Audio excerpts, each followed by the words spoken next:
बदायूं से समाजवादी पार्टी के वरिष्ठ नेता शिवपाल सिंह यादव के बेटे पार्टी से उम्मीदवार आदित्य यादव इस बार चुनावी मैदान में उतरे हैं।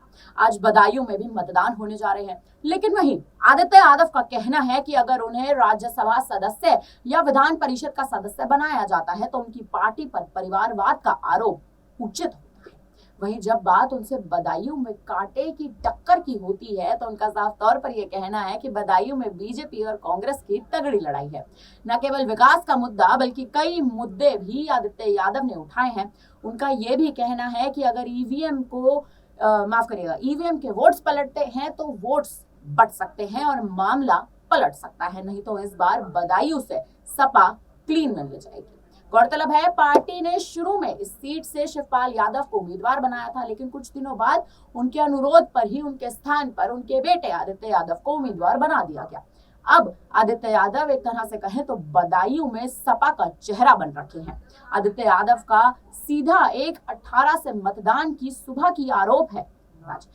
आदित्य यादव का सीधा मतदान की सुबह ये आरोप है कि बदायूं में चुनाव में प्रशासन निष्पक्ष चुनाव नहीं करा रहा है। निष्पक्ष चुनाव हो, इसके लिए आदित्य यादव की चुनाव आयोग से अपील है। सपा प्रमुख अखिलेश यादव और उनकी पत्नी डिंपल यादव समेत यादव परिवार के 5 सदस्यों को अलग अलग सीट से टिकट देने पर भारतीय जनता पार्टी के नेता विपक्षी दल पर लगातार निशाना साध रहे हैं। बदायूं सीट से सपा उम्मीदवार के नाम को लेकर शुरू से बन रही भ्रम की स्थिति पर आदित्य यादव ने भी अपना बयान दिया था हाल ही के कुछ समय में, और उन्होंने कहा था कि शुरुआत से ही कोई भ्रम नहीं था, ये हमारी रणनीति थी और हमें खुशी है कि ये रणनीति हमारी सफल रही है।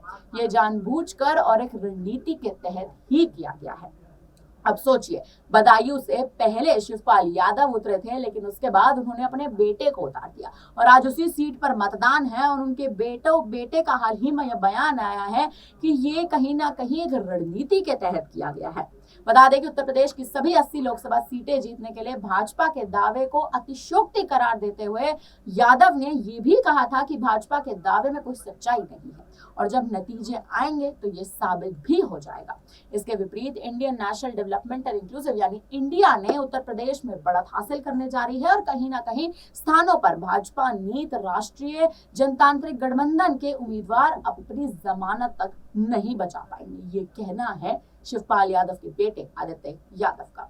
वहीं यह भी सवाल उनसे पूछा गया कि बहुजन समाज पार्टी राज्य में कांग्रेस सपा गठबंधन में सेंध लगा पाएगी। आदित्य यादव ने इस पर भी अपना जवाब देते हुए कहा था कि सपा कांग्रेस गठबंधन पर कोई असर नहीं पड़ेगा क्योंकि जनता उन्हें समझ चुकी है। बसपा के उम्मीदवारों को जानबूझकर बदल दिया गया ताकि विपक्ष के वोट विभाजित किए जा सके। वर्ष 2014 के लोकसभा चुनाव से पहले हर पार्टी के पास अपना वोट था, मगर आज मुकाबला इंडिया बनाम राजा का हो चुका है।